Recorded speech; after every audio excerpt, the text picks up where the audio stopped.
Your grandmother ran an entire household out of a kitchen drawer and a few cheap things from the pantry, and she did it without a single specialty bottle or one-job gadget. That wasn't because she was going without. It was because she knew things, the little tricks that got quietly forgotten the moment somebody figured out how to charge $40 for what used to cost 40 cents. One honest word before we start, because I won't dress things up. A couple of the old remedies near the end are ones we now know better than to do, and when we get there, I'll tell you what really happened instead of telling you how. Everything I actually hand you to do is safe and it's real. Stay with me to number 1, because the last one isn't a trick at all. It's the whole reason her house ran on so little.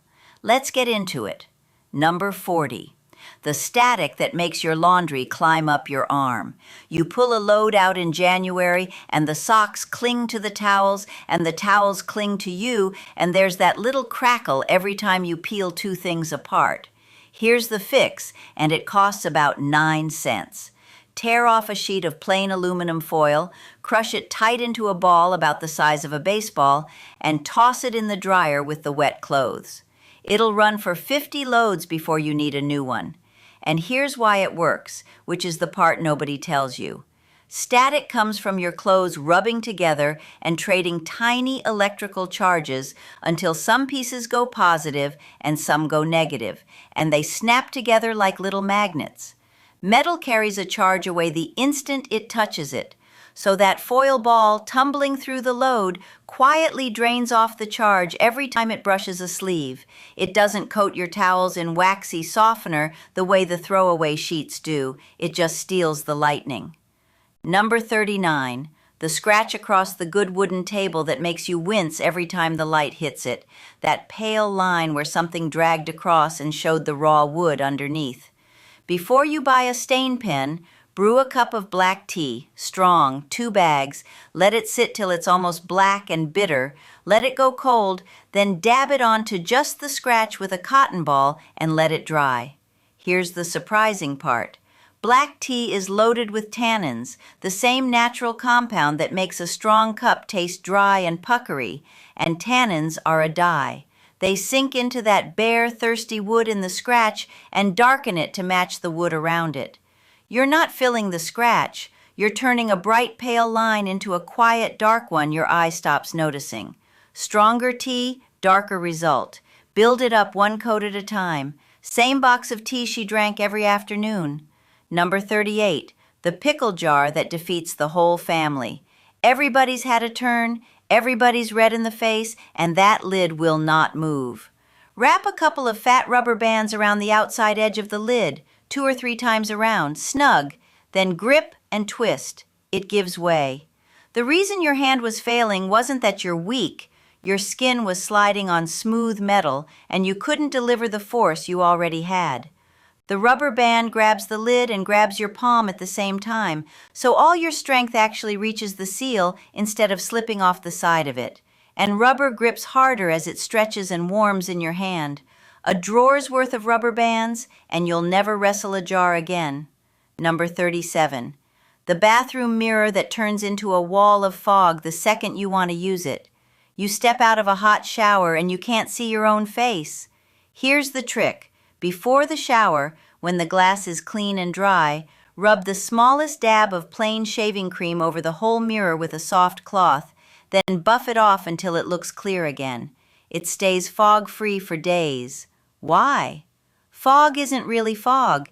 It's thousands of separate water droplets, each one bending the light a different way, and all those tiny lenses together read to your eye as a gray blur. Shaving cream is full of surfactants, the same soapy molecules that let soap cut grease, and they leave behind a film too thin to see that won't let the water bead up. The steam still lands, but it spreads into one flat, clear sheet instead of a million beads, and a flat sheet you can see straight through. Number 36. The grill grate, caked black with last summer's cookouts. You lift the lid in spring and it's a horror show, and you're about to go buy a wire brush, which can shed little metal bristles right onto your food, so I'm glad to talk you out of it. Get the grill hot, cut an onion in half, stab a fork into the round side for a handle, and scrub the hot grate hard with the cut face. It cleans down to bare metal in a few minutes. 3 things happen at once. The onion's water hits the hot iron and flashes to steam, and that steam blasts under the baked-on crud and lifts it. The onion's natural acids eat at the grease, and the sulfur in it, the same thing that makes you cry when you chop it, reacts with the hot metal and lays down a thin, seasoned coating that food won't stick to next time. You clean and you season in one pass with the thing that was already going on the burgers.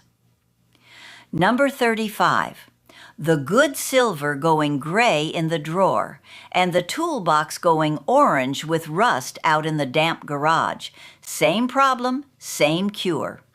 Tuck a stick or 2 of plain white schoolroom chalk into the silver chest, and toss a few sticks into the toolbox, wrapped loosely in a scrap of cloth so they don't dust everything. Here's why it covers both. Silver doesn't tarnish from air alone. It tarnishes from the moisture in the air carrying sulfur to the metal. Rust is the same story. Steel needs damp to corrode. Chalk is mostly calcium carbonate, and it's thirsty. Its open, porous body drinks the moisture right out of that little sealed space before it can settle on your metal. Less damp in the drawer, slower tarnish. Less damp in the box, slower rust. The cheapest dehumidifier on earth, sitting in the craft bin. Number 34. The drawer or closet that's gone musty, that shut-up old cardboard smell that gets into everything folded inside.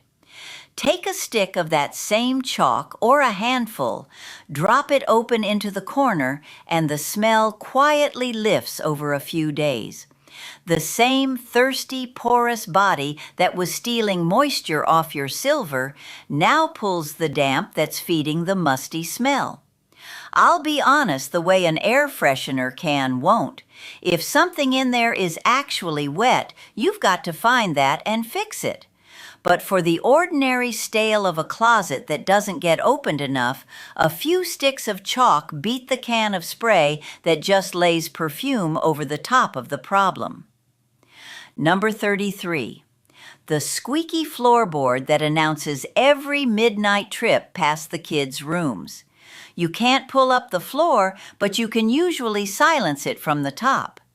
Sprinkle a little talc-free baby powder or plain cornstarch right into the seam between the boards that's making the noise. Work it down into the crack with a soft brush and step on it a few times to settle it in. The squeak is 2 pieces of wood rubbing as they flex under your weight. The powder works down into that gap and gives them a dry slip so they slide quietly instead of grinding. No nails, no contractor, no torn-up floor. A handful of powder buys back the quiet. Number 32. Candle wax dripped and hardened onto the good wood, or worse, soaked into the tablecloth. Everybody's first instinct is to scrape, and scraping wood gouges it, and scraping fabric grinds the wax in deeper. Do the opposite. Fight it with cold and heat instead of a blade. On the table, lay a sandwich bag of ice on the blob for a few minutes until the wax goes brittle. Then it pops off in one clean chip with no scratch. On the cloth, lay a brown paper bag or a paper towel over the wax and press it with a warm iron. The wax melts and the paper drinks it right up, and you move to a clean spot of paper and press again until it's gone. Wax is just a solid that wants to be a liquid. You either freeze it hard enough to let go all at once, or melt it loose and give it somewhere better to go. Number 31. The wobbly table that rocks on one short leg and drives you mad through every meal. Before you fold a matchbook under it for the rest of its life, reach for a wine cork. Cut a thin slice off it, and because cork compresses, you can shave it down to the exact hair of height that stops the rock, then tuck it under. It crushes to fit in a way a folded napkin never will, and it stays put. A few cents of cork for the steadiness you were about to throw out a whole table to get. Number 30. Drinking glasses stuck one inside the other, jammed tight, and you know if you force them, you'll shatter both in your hands. Don't force them. Fill the top glass with cold water and lower the bottom one into a bowl of warm water and wait. The science is the whole trick. Warm makes glass expand, cold makes it shrink. The outer glass sitting in warm water swells outward. The inner glass full of cold water shrinks in, and that tiny difference is just enough that they slide apart without a fight. Heat the hug loose instead of breaking your way out of it. Number 29. White heat rings on the wood table where somebody set down a hot mug or a hot dish. The pale, cloudy ring sitting up in the finish itself, not the dark stain soaked deep. That cloud is tiny bits of moisture trapped in the top layer of finish, scattering light. Lay a clean, dry cotton cloth over it and run a warm iron over the cloth in quick passes, lifting often to check. The gentle heat coaxes that trapped moisture back out and the cloud clears. Patience and low heat.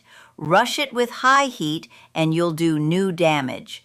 The iron's been on your shelf all along. Number 28. New leather shoes biting into the exact spot at the back of your heel, and you can already feel the blister coming. Find the tight spot, and on the inside of the shoe, rub a little plain bar soap or a candle stub right over it, a thin, waxy layer where the leather rubs your skin. The wax slicks that one fierce spot, so the leather glides past your heel instead of grabbing and dragging it raw. It buys you the days it takes for the leather to actually give and mold to your foot. Pennies of wax instead of a blister or a wasted pair of shoes. Number 27. The vase or the narrow bottle with a cloudy film and gunk in the bottom that no brush on earth will reach. Drop in a small handful of dry rice, add a squirt of dish soap and a few inches of warm water, cover the top with your palm and shake it hard. The rice grains are little tumbling scrubbers. They bounce around the inside and scour every curve your hand can't get to, knocking the film loose so it rinses away. It gets into shapes no brush is built for. Number 26. The cast iron skillet your grandmother swore by, going dull and starting to rust because somebody scrubbed it with soap and put it away damp. Don't toss it and don't soak it. Scrub the rust off with coarse salt and a little oil on a paper towel. The salt is a gentle grit that lifts the orange without stripping the iron. Then wipe it dry, rub the thinnest film of oil all over it, and warm it on the stove a few minutes. That oil bakes into the metal as a slick, dark, naturally non-stick skin. That seasoning is the whole reason a pan from 1940 still cooks better than the coated one you bought last year. The iron outlives everybody. You just have to feed it a little oil. Number 25. the garbage disposal, or a drain breathing a sour smell up at you. Before you pour anything harsh down there, freeze a tray of ice cubes with a wedge of lemon or some lemon peel frozen into each one, and run a handful through the running disposal. Two things happen. The hard ice knocks the built-up gunk off the grinding blades where the smell actually lives, and the lemon's oils and acid leave it smelling clean instead of sour. A tray of ice and a spent lemon half. Number 24. The hem that's come down on a skirt or a pant leg an hour before you have to walk out the door and you cannot sew. A line of double-sided tape, or even a careful row of clear household tape, folds that hem right back up and holds it for the evening. It's a rescue, not a repair, but it's the same rescue they use backstage at every fashion show, and it beats walking out with your hem dragging. The real fix waits till you're home. Number 23. The zipper pull that snapped clean off the jacket and left you with a tiny metal nub you can't grip. Hook a paper clip or a little key ring or even a twist of wire through the hole where the pull used to be, and you've got a handle again. It's not pretty, but it makes a dead zipper work that very minute instead of sending the whole coat to the tailor or the trash. The humble paperclip has saved more jackets than any seamstress. Number 22. Houseplants you have to leave behind when you travel and nobody to water them. Fill a bottle or a jug with water, set it beside the pot, and run a strip of cotton, a shoelace, a torn rag, a length of cotton string from down in the water over into the soil. Cotton wicks. Water climbs the fibers all on its own and feeds slowly into the soil only as the dirt dries and pulls for more, so the plant drinks at its own pace for a week or more. That's the very same idea inside the fancy self-watering planters. A jar and an old shoelace do it for free. Number 21. Ants marching a steady line across the kitchen counter or the windowsill. You don't need the spray. Wipe their trail and their entry point with a cloth, then draw a line of plain chalk or sprinkle a little ground cinnamon or coffee grounds across where they come in. Here's the obscure part. Ants don't wander randomly. They follow an invisible scent trail the scouts lay down, single file, nose to the path the one ahead left. Wipe the counter and you erase the road. Lay a strong scent across the doorway and you blur the map they're trying to read, and the line falls apart because they've lost the trail. It's not a poison, which is exactly why it's the one you'd choose with little ones and pets underfoot. Number 20. Cut flowers wilting fast in the vase days before they should. Here's the surprise.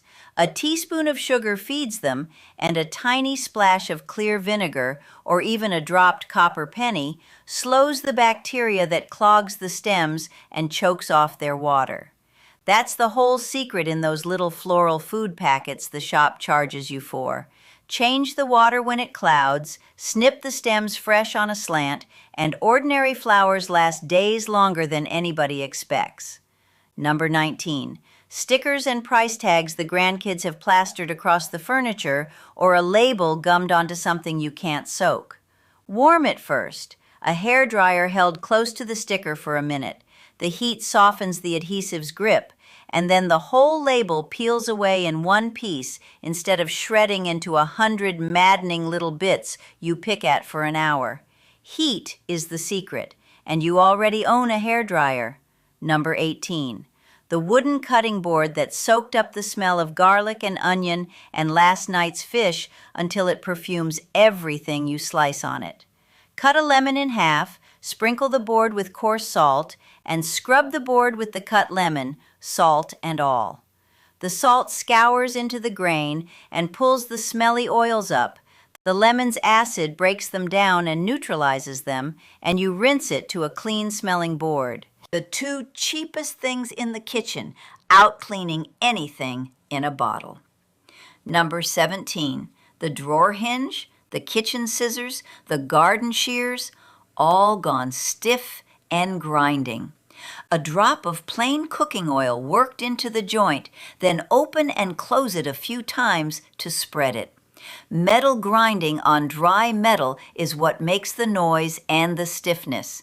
The oil floats those surfaces apart so they glide. It's the same reason a drop on a stiff pair of scissors brings them right back to a clean snip.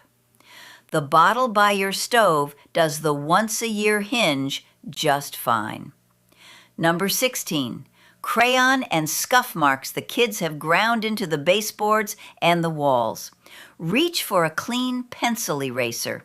For a pencil mark or a thin scuff, the eraser lifts it off the painted wall exactly the way it lifts pencil off paper.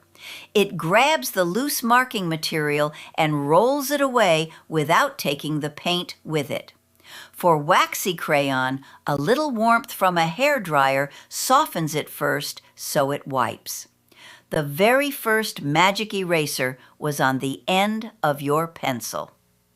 Number 15, the screwdriver that keeps slipping out of a stripped, rounded screw head, spinning uselessly while the screw goes nowhere. Lay a flat piece of wide rubber band or a scrap of a rubber glove over the screw head. Then press your screwdriver down into it and turn slow and firm. The rubber crushes into the chewed-up grooves and fills the gaps your bit can't grab anymore, giving it just enough bite to back the screw out. A stripped screw feels like a small disaster. A rubber band turns it into a 30-second fix. Number 14, crusty, dried-out paintbrushes you thought were ruined and ready for the bin. If the paint's water-based, soak the brush in hot vinegar for an hour or two. Warm it first, and the heat and acid soften the hardened paint enough to work it out with your fingers and a comb, bringing a stiff brush back to life. A good brush costs real money, and a soak in something already in the pantry saves it. Number 13. The window screen with a small hole that's letting every mosquito in the county into the bedroom. You don't have to rescreen the whole frame. For a tiny hole, a dab of clear nail polish or clear household glue, built up in thin layers over the gap, dries clear and seals it. For a slightly bigger tear, you can stitch it closed with a needle and clear fishing line. A patch screen against a whole summer of bites. Number 12, the drawer that sticks and screeches every time you pull it, the wooden kind running on wooden rails. Rub a plain candle or a bar of soap along the runners, the strips of wood it slides on, top and bottom, then open and shut it a few times to spread it in. The wax lays down a slick layer so wood glides on wood instead of dragging and catching. Same wax on wood idea as that tight shoe pointed at the drawer. Number 11, goggles, a diving mask, or your own eyeglasses fogging up the instant the temperature changes. The old swimmer's trick, a tiny smear of plain toothpaste rubbed over the inside of the lens and buffed off, or a drop of baby shampoo. Same science as the shaving cream on the mirror, a thin film that won't let the fog bead up into those tiny light-scattering droplets, so your breath spreads flat and clear instead. The swimmers knew this long before anybody bottled it. Number 10, the car windshield or the front step iced over on a brutal morning, and you're out there scraping with a credit card. A spray bottle of 3 parts plain vinegar to 1 part water, misted on, helps melt a thin frost and slows new ice from forming because the vinegar lowers the temperature at which water can freeze. It's the kitchen version of the salt the trucks throw on the road. Not for a true blizzard, but for that thin, overnight glaze, it beats standing in the cold with a scraper.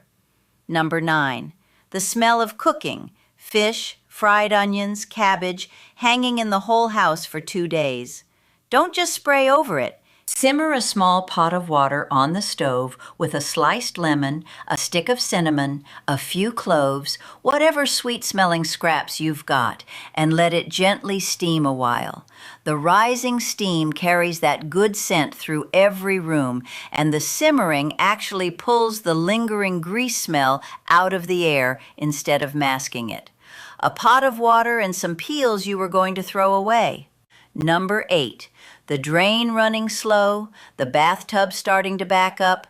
Before the harsh chemical, pour in a good amount of baking soda, chase it with heated vinegar, let it foam and fizz down there a while, then flush it with a kettle of boiling water. The fizzing physically loosens and lifts the gunk off the pipe walls, and the hot water carries it away. For an ordinary slow drain, it works. It's gentle on old pipes, and it's far kinder to your hands than the heavy stuff. Number 7. The cheese that molds in the fridge days before it should, and the brown sugar gone hard as a brick. 2 old larder tricks. Wrap your cheese in parchment or wax paper instead of suffocating it in plastic wrap. Cheese needs to breathe a little. Choke it in plastic and it sweats and molds faster. And drop a slice of plain bread or an apple wedge into the brown sugar. The sugar pulls the moisture out of the bread and stays soft instead of clumping into rock. The things a woman who shopped once a week and wasted nothing simply knew. Number 6. Now here's the first of the 2 I promised I'd tell you the truth about instead of telling you how. Picture the medicine shelf of 100 years ago, and there's a brown bottle of turpentine sitting right next to the sugar bowl, and that's not a joke. Distilled from pine sap, turpentine was called the king of home medicines, and people put a few drops on a sugar lump and swallowed it for a cold, for a cough, for a sore throat, even to chase out worms. Doctors prescribed it. It was in nearly every house. And then medicine learned what it was really doing, and the verdict was severe. Turpentine is poisonous to swallow. It damages the kidneys and the nervous system, and there are records of people dying from as little as a spoonful. So this is one I will not tell you how to do, because the honest answer is that you don't, and you keep it well away from anybody small. They reached for it with the best knowledge they had. The doctors went along for a good while, and then everyone learned better. And the loving thing is to learn better too. Number 5, and the second true story, the one about the burn. For generations, the first thing a grandmother did when a child grabbed a hot pan was reach for the butter or the lard and slather it thick over the burn. It was practically instinct, and the doctors have reversed on it completely, and they say it plainly now. Keep the butter off a burn. 2 real reasons. Grease seals the heat into the skin instead of letting it out, so it can drive the burn deeper. And a thick layer of food fat over broken skin is an invitation to infection. What they tell you now is the simple, free, boring thing nobody could sell. Cool running water over the burn for a good while, and then leave it clean. The butter was a kindness that turned out to be wrong. The cool water was right the whole time. Number 4, the wooden spoons and the cutting board going gray and dry and starting to split. A little plain food-grade mineral oil, or even a rub of coconut oil, worked into the wood and left overnight, then wiped, and the wood drinks it up and comes back deep and rich and protected, and the oil keeps water from soaking in and cracking it. There's a butcher block conditioner in a fancy bottle for this. It is, in the main, mineral oil. You're paying for the label and the picture of the wood on the front. Number 3, the chrome faucet and the glass shower door crusted white with hard water scale. Soak a paper towel in plain vinegar. Wrap it right around the crusty faucet or lay it on the glass, leave it an hour, then wipe. That white crust is mineral, lime scale, left behind as hard water dries. And it's alkaline, so the mild acid in the vinegar dissolves it right off. That's the whole active idea inside the expensive lime and scale spray, which is mostly an acid and a smell. The jug of vinegar is the cheapest version of the same chemistry. Number 2, The whole house smelling closed up and stale, and the reflex is to buy something that sprays. But the oldest trick is the open box of plain baking soda. Set it open in the fridge, in the closet, in the musty drawer, under the sink. It doesn't perfume over a bad smell the way a spray does. It actually grabs the odor out of the air and holds on to it, because so many household smells are slightly acidic and the baking soda neutralizes them dead. It's the same powder in every one of those branded odor eliminators with the different pictures on the front. A box costs almost nothing and outperforms most of them. And now, number 1. And like I told you at the start, this one isn't a trick. It's the thing underneath all the tricks. Look back over everything I just handed you. The baking soda, the vinegar, the bar of soap, the cooking oil, the salt, the lemon, the box of chalk, the rubber band, the cup of tea. Not one of them was made for the single job I used it for. Every one is a plain, cheap, honest thing that quietly does 5 jobs, 10 jobs, 20, and your grandmother knew all of them and ran her whole house on a shelf of about a dozen such things. That was the real secret. Not any one of these 40 tricks, but the fact that she never believed she needed 40 products in the first place. Somewhere along the way, each of those honest staples got split into 10 specialized bottles, a different spray for every surface, a different gadget for every annoyance, and we slowly got taught to feel a little foolish for reaching for the plain old thing. Too simple, too old-fashioned. But it wasn't simple. It was wisdom, and it cost almost nothing. If even one of these saves you a trip down that aisle, do me the small favor and tap the like button. It costs you nothing, same as the trick, and it's the only way the next person ever hears any of this. Subscribe and stay close, because I've got a whole cupboard of this left and I'm nowhere near done. Now go open your own cupboards and count how few things you actually need.